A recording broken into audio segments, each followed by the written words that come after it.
bem, chegando até você mais uma vez. E nós vamos continuar num assunto muito importante, Setembro Amarelo. É um mês de suicídio, mas vamos valorizar um pouquinho a vida. E eu quis uma pessoa especial para mostrar para vocês o entendimento sobre a vida com o Padre Gilberto. Obrigada por estar aqui comigo novamente. Eu agradeço a você, Alessandra, da Geração do Bem, aos telespectadores, por estarem sintonizados conosco, e nós refletimos um pouco realmente sobre o valor da vida, o pacto pela vida, pelo Brasil, pelas pessoas e, sobretudo, na promoção da dignidade. O mês de setembro é o mês da prevenção contra o suicídio, prevenir para que não haja mais suicídio entre nós. Esse assunto é um assunto importante na vida do senhor, né, padre? Porque o suicídio destrói uma família toda e o senhor, eu acho que é o melhor para falar sobre isso, né? Eu tive 4 anos de idade e já a vida me pediu para lidar com a morte. Meu pai morreu de quê? Com o ato do suicídio. Aos 27 anos, mesmo sendo presidente do Conselho Administrativo da Paróquia Sagrada Família de Três Coroas, no Rio Grande do Sul, ele se suicidou na manhã do dia 15 de janeiro de 1962, portanto, antes do Concílio Ecumênico Vaticano II. Ele teve o ato do suicídio pela manhã. Ele deu um tiro no vidro direito, saiu no olho esquerdo, o tiro não atravessou o cérebro, e sim passou por detrás do rosto, e ele não faleceu logo, foi socorrido e viveu 12 horas assim. Para mim, como criança, parecia que aquilo era uma festa, nunca tinha visto tanta gente, mas fiquei com as imagens gravadas do meu pai sendo levado para a igreja, para dentro da igreja, sendo enterrado na presença do pároco de então. Eram muito amigos, aliás. Foi a festa da Sagrada Família na véspera, no domingo, e ele, numa segunda de manhã, comete esse ato suicida. Por 10 anos, eu tinha 10, 11 anos, me diziam as irmãs onde eu estudei, as pessoas, os vizinhos, seu pai está no inferno. Porque antes do Concílio Ecumênico Vaticano II, a Igreja entendia, o 5º mandamento, não matarás, que um suicida certamente buscaria a condenação do inferno. E os que se suicidavam eram enterrados à parte do cemitério, fora dos mortais comuns, como também aquelas crianças não batizadas. Elas iam para um tal chamado limbo, e que no Concílio Ecumênico Vaticano II, que foi aberto pelo Papa Bom São João XXIII, naquele mesmo ano de 62, então abriu as portas, as janelas da igreja, arejou a igreja, e desde o concílio a igreja não se manifesta mais sobre condenação ou salvação de suicidas, de pessoas que se suicidam.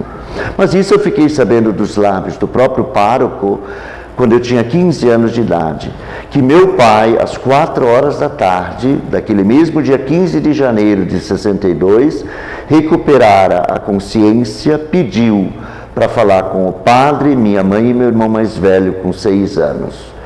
E ali ele balbuciou o arrependimento. E de 4 até as 7 da noite, então ele ficou demente, ele tocava acordeão, ele tocava em bailes familiares, era baterista. Lembro-me como me levava para os bailes onde ele tocava, eu passava de mãos em mãos, era um homem muito alegre. Ninguém podia imaginar que meu pai teria esta atitude de se suicidar, e todo mundo ficou pasmo. Por isso, eu, como tive que lidar, repito, a vida me fez lidar com a morte tão cedo, eu também procurei me especializar um pouco, estudar um pouco sobre o suicídio. E hoje, se me perguntarem o que é o suicídio, eu digo com todo o meu coração, e a certeza da experiência que eu precisei fazer como filho de suicida que sou, que mesmo que arrependido, mesmo que ungido pela então extrema unção, hoje é sagrada unção dos enfermos, eu digo que o suicídio é o encontro, é o ápice do encontro da coragem com a covardia. coragem de tirar a própria vida e a covardia de não enfrentar os problemas que a vida traz consigo, os desafios que a vida se nos impõe. Por isso a igreja sempre dá um passo à frente. A CNBB, para este Setembro Amarelo, por exemplo, lança a campanha e o projeto do Pacto pela Vida, do Pacto pelo Brasil. Nós estamos assistindo cenários que amedrontam, que desencantam. 38 milhões de brasileiros sem trabalho. Uma pós-pandemia, segundo os psicanalistas, os psicólogos, os sociólogos, precisa ser prevenido para que não haja suicídio por causa do desencanto. O que vai ser de nós? Estamos perdendo tudo. As queimadas, parece que o mundo está pegando fogo, não só no Brasil, Estados Unidos, outros países do mundo. O calor excessivo. Imagina, nessa semana em que estamos gravando esse programa, nós chegamos à sensação de 40 graus Celsius de calor. Essa semana queimou em Miguelópolis uma fazenda de 2.000 metros quadrados, ou 4.000 metros quadrados, sei lá, enfim, queimadas. Em outras, no Rio Grande do Sul, enchentes. Então, acho que o mundo está pedindo socorro. O mundo está pedindo socorro. O Papa Francisco, tão sabiamente, logo que assumiu o pontificado petrino, o ministério petrino, escreveu a Laudato Si, que neste ano nós celebramos seu 5º aniversário de publicação. E foi muitas vezes criticado por determinadas pessoas do agronegócio, pessoas que vivem muitas vezes do desmatamento, das queimadas, da grilagem e assim por diante. Nossa Amazônia, que era até há pouco tempo o pulmão do mundo, está com enfisema pulmonar. Nosso Pantanal, Mato Grossense, destruiu. Veja, essa semana aqui tão pertinho de nós, em Miguelópolis, 15 vacas, 30 porcos simplesmente queimados porque não conseguiram fugir do fogo. É um grito por sobrevivência. E quem é culpado disso? Nós. Nós somos responsáveis, cada um de nós. Então nós temos que prevenir. Não basta, e o Pacto pela Vida e pelo Brasil, ele diz, não basta falar, nós temos que agir. E não só a família, há sim um grande preconceito ainda em relação à morte por suicídio. As famílias não aceitam, elas encontram e buscam 1001 justificativas.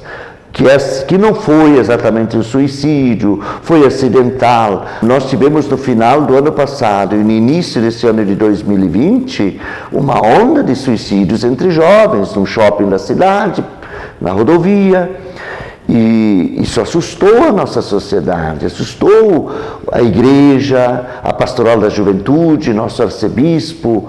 Houve uma série de iniciativas de escolas que cercaram e fizeram caminhadas, passeatas, gritando, pelo amor de Deus, não tirem a vida.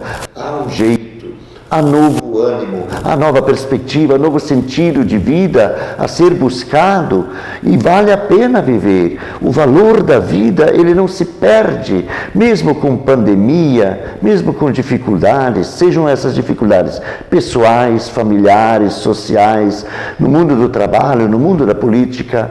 Não, nós precisamos valorizar a vida, prevenindo contra o suicídio e dando um rumo para as pessoas, principalmente para a juventude, que está tão vulnerável a esse tipo de morte. Eu sempre gosto de pensar, Alessandra e queridos telespectadores do Geração do Bem, que ninguém morre nem na véspera e nem atrasado. Nós morremos no momento certo. Aí podemos dizer, mas e esses mais de 130 mil que faleceram só no Brasil pela Covid-19? Morreram no momento certo. O modo como nós morremos, o modo como nós deixamos este mundo, o modo como nós partimos para a eternidade depende de nós, única e exclusivamente de nós. Sim, teve várias pessoas que se curaram com essa pandemia. Exatamente. Né? A professora ela vai me permitir dizer isso, a professora Lourdes Jorge, que é a presidente do Centro do Professorado Católico, com 95 anos, teve Covid, está ótima, está bem, ela superou. E o que me chama a atenção também nessa pandemia é que muitos jovens têm morrido, talvez pelo negativismo. E aí eu volto a dizer, as famílias negam o suicídio e elas precisam encará-lo de frente. Que destrói uma família, quando acontece um suicídio nela, em amplitude destrói.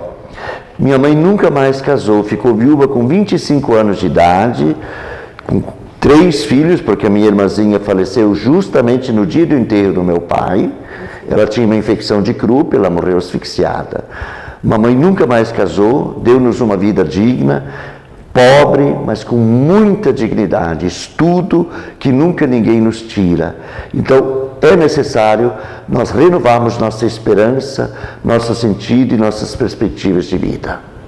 O padre, depois do intervalo comercial, a gente vai voltar com esse assunto maravilhoso, porque a gente tem muito que aprender sobre o nosso Setembro Amarelo.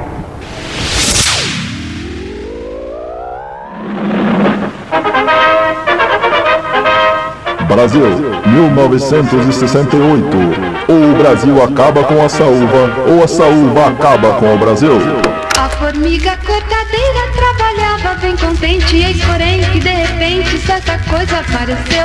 Era muito atraente, ela então não vacilou, e para o formigueiro logo transportou. Era a isca da Dinagro que de cara foi matando. Com a isca da Dinagro nessa briga com a formiga você sempre sai ganhando. Reviver a história da Dinagro é contar parte da história da agricultura brasileira. É uma honra comemorar 50 anos de tradição, experiência e pioneirismo junto de quem sempre esteve ao nosso lado, o produtor brasileiro, espalhado por todos os cantos do nosso país. Dinagro, Colmeia Climatização e Distribuição de Frutas Limitada. Contamos com uma equipe de profissionais treinados e capacitados. Temos toda uma estrutura para a climatização e distribuição. Qualidade, variedade e agilidade para atender a sua necessidade. 16 3638 7585 ou 16 99722 6837. O WhatsApp. Atendemos Ribeirão Preto e região. Colmeia Climatização e Distribuição de Frutas Limitada.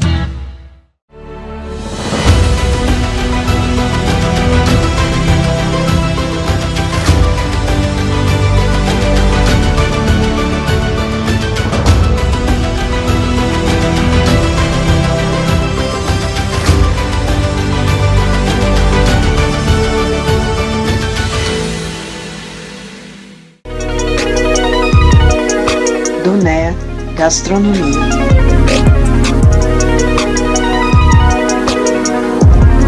Você vai se surpreender.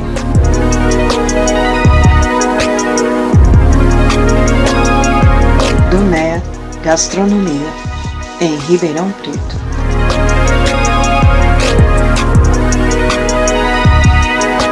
Ligue para nós.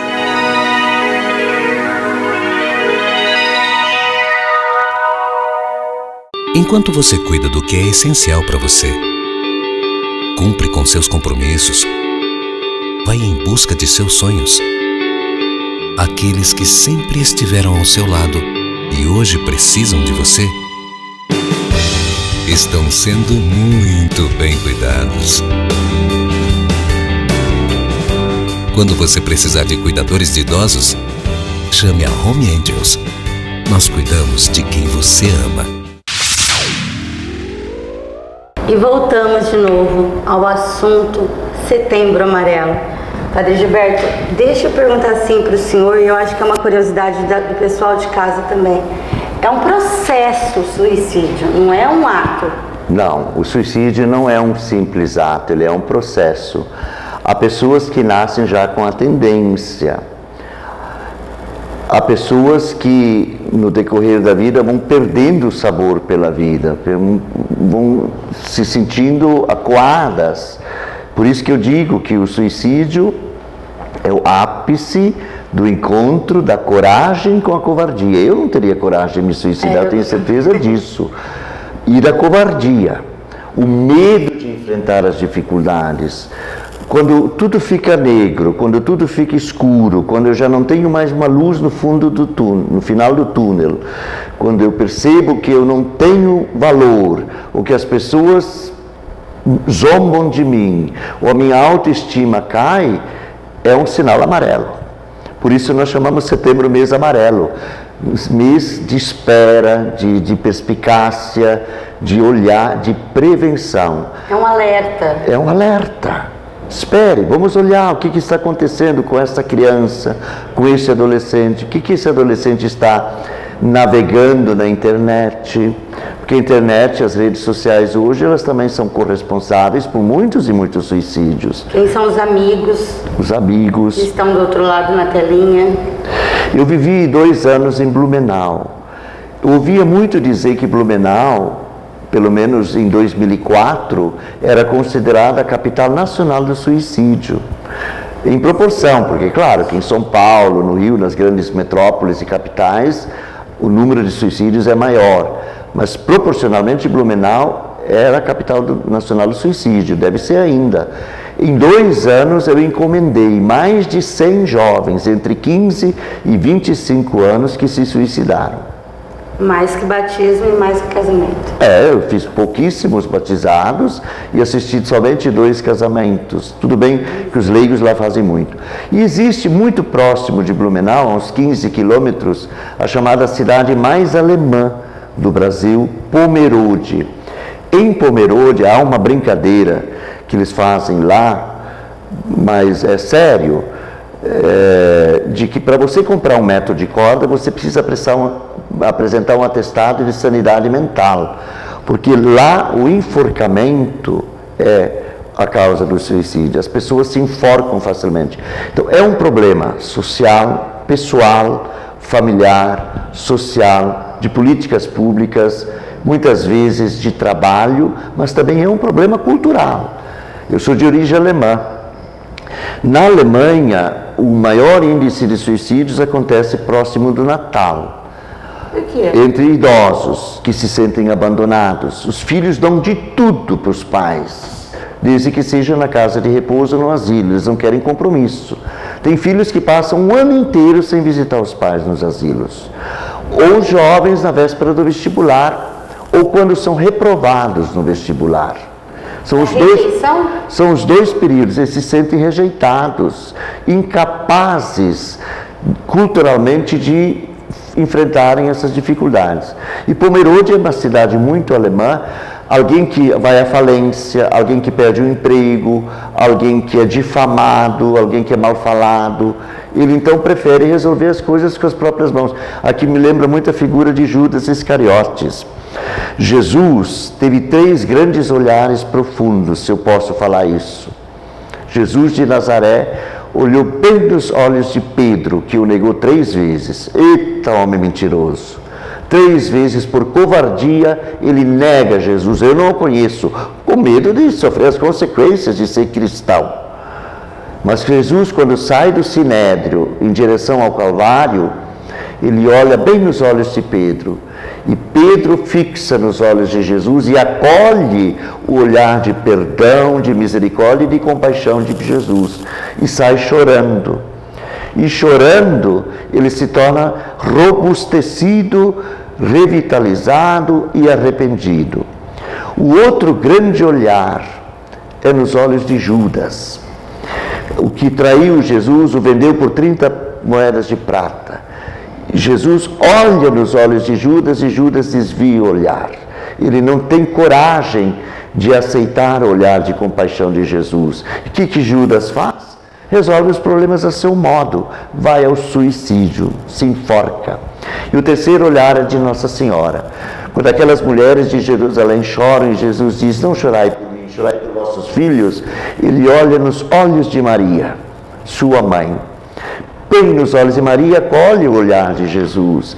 E ali é que Maria compreende porque Jesus está passando por aquele vexame, aquela humilhação, a morte mais cruenta da época, reservada para o pior dos bandidos, a cruz. E aí Maria entende a sua missão e acompanha Jesus até o Calvário com a maior serenidade. Só que para adquirir essa serenidade, nós precisamos de apoio. A igreja sempre está um passo à frente. Volto a dizer, o pacto pela vida é agir, é estar atento àquilo que vai acontecendo. Porque a cultura nossa é uma cultura de sobrevivência.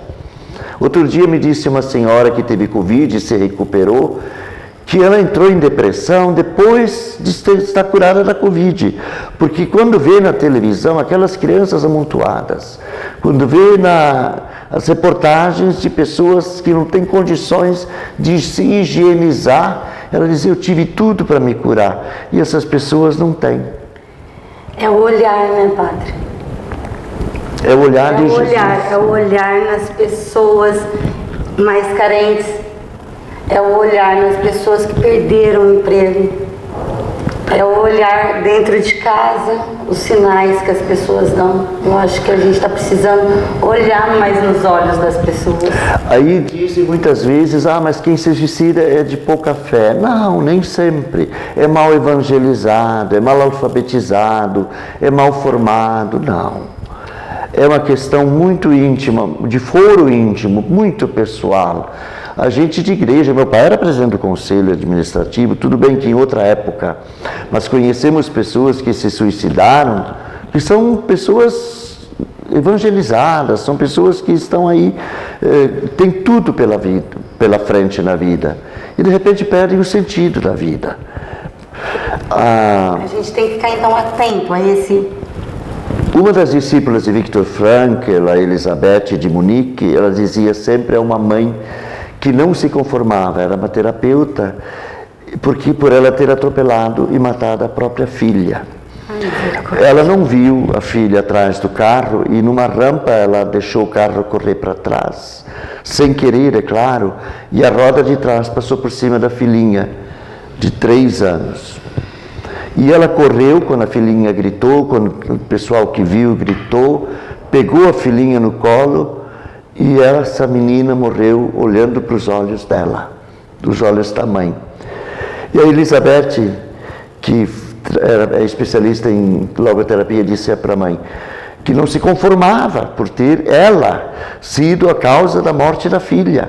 Eu matei minha filha. Ela dizia, mas você não matou sua filha. Era o momento dela ir. O modo como ela morreu foi estúpido. Mas você não pode se condenar por isso. Pense bem. A sua filha podia ter morrido debaixo de uma outra roda, de um outro pneu, de um outro carro. Morreu debaixo da roda do seu carro. E você teve tempo de pegar a sua filha, colocá-la no colo, olhar nos olhos dela, sorrir para ela ou chorar para ela, e a sua filha com um sorriso olhando para os olhos da mãe faleceu, e assim foi para o céu. Foi o modo como a Elizabeth encontrou de convencer esta mãe a se perdoar a si própria.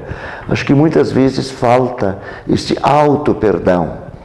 Eu me perdoar a mim mesmo, eu não querer ser Deus sobre as coisas, super-homem, super-mulher. Nós todos somos feitos de barro, quebradiços, e tudo tem solução. E não é o suicídio a solução, temos que valorizar a vida. Muito bonito isso, porque o vaso se quebra, mas a gente pode se transformar num vaso melhor, né? Deus junta, isso, né? Junta as pecinhas, isso, né? E se transforma melhor.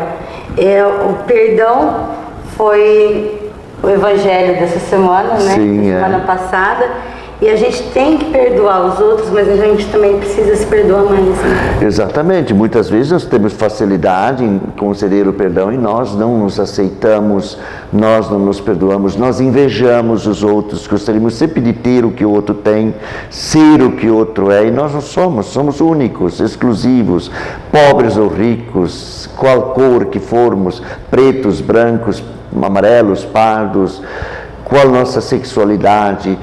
Não podemos discriminar ninguém, temos que aceitar todas as pessoas do jeito como elas são e amá-las do jeito como elas são. E aí está o grande desafio. A sociedade precisa amar-se mais e odiar-se menos. Essas serão as eleições mais difíceis desde a Constituinte. desses 30 e tantos anos. Por quê, pai? Porque não haverá propaganda de corpo a corpo, não haverá olho no olho. As redes sociais, elas são muito perigosas, elas disseminam fake news. Vai ser uma campanha muito reduzida, muito rápida. Então as pessoas precisam ter muita consciência, clara consciência de quem é o merecedor do meu voto. O maior exercício da minha cidadania é o voto. É a minha palavra final. Quem vai me representar?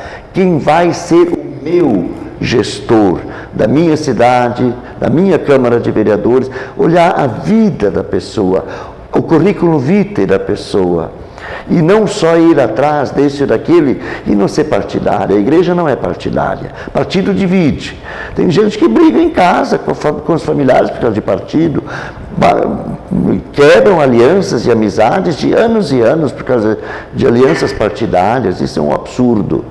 Então, se nós quisermos valorizar a vida, se nós quisermos ter um pacto pela vida e pelo Brasil, nós também vamos tomar muito cuidado com as eleições deste ano. E muita gente está desencantada. Está dizendo, eu não vou votar, eu vou justificar o meu voto por causa da pandemia. Minha gente, telespectador querido, querida Alessandra, a pandemia não pode ser justificativa para tudo.